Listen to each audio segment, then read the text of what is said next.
อะระหังสัมมาสัมพุทโธภะคะวาพระผู้มีพระภาคเจ้าเป็นพระอรหันต์ดับภัยกิเลสภัยทุกข์ด้วยดีตรั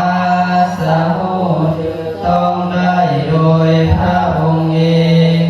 พุทธังภะคะวันตังอภิวาเทมิข้า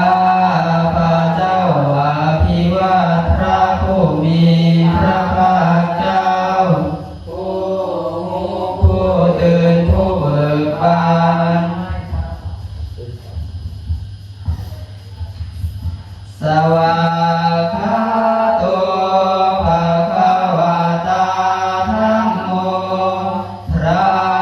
ธรรมเป็นธรรมที่พระผู้มีพระภาคเจ้าได้ตรัสไว้ดีแล้วธั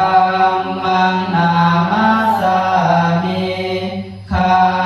พระเจ้านามัสการพระธรรมสุปฏิปันโนภะคะวะโตสา